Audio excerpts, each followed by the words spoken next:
नमस्कार। क्रिकेट की दुनिया में आज का दिन एक्शन से भरपूर था। मतलब कुछ रिकॉर्ड बने, कुछ टूटे और कुछ बिल्कुल नई कहानियां लिखी गईं।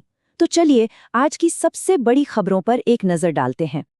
स्क्रीन पर ये जो नंबर दिख रहा है ना, 720, ये सिर्फ एक नंबर नहीं है, बल्कि आज क्रिकेट के मैदान पर बने एक बहुत बड़े रिकॉर्ड की कहानी कह रहा है।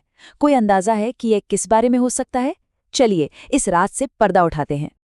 तो 720 का ये जादुई आंकड़ा असल में भारत और साउथ अफ्रीका के बीच हुए दूसरे वनडे में बने कुल रनों की संख्या है।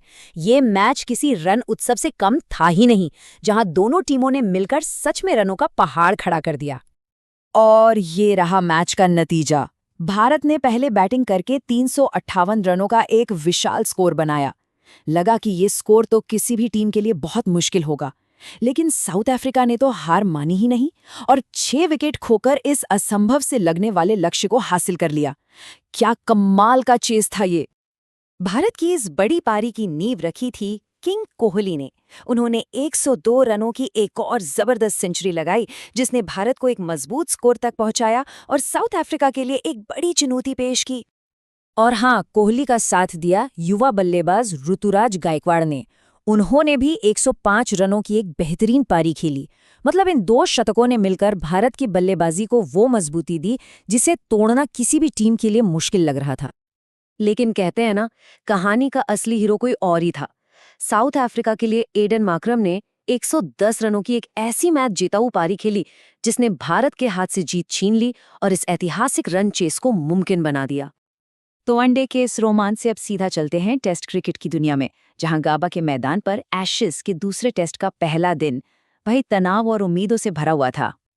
हुआ ये कि इंग्लैंड ने टॉस जीतकर पहले बल्लेबाजी करने का फैसला किया, लेकिन उनकी शुरुआत एक बुरे सपने जैसी रही और जल्दी जल्दी 2 विकेट गिर गए।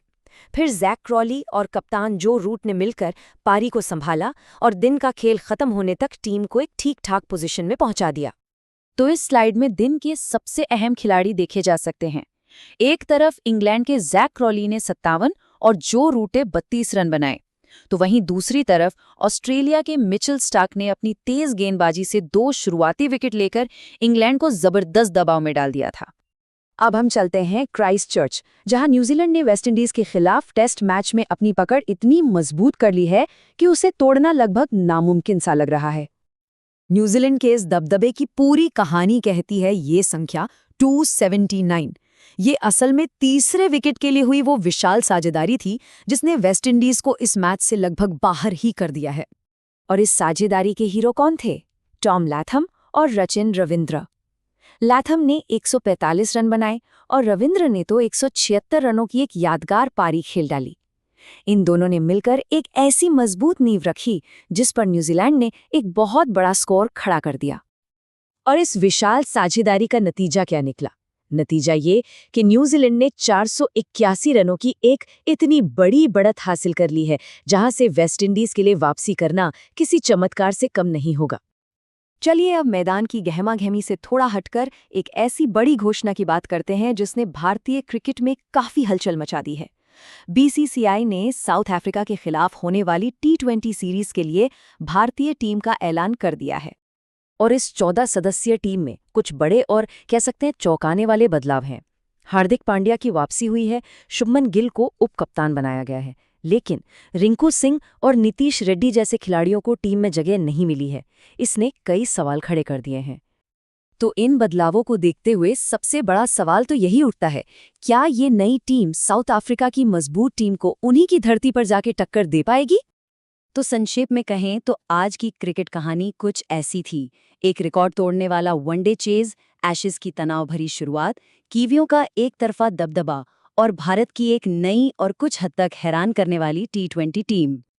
और अब अंत में बस एक सवाल, इन सभी यादगार घटनाओं में से आज की सबसे बड़ी और सबसे प्रभावशाली क्रिकेट कहानी कौन सी थी?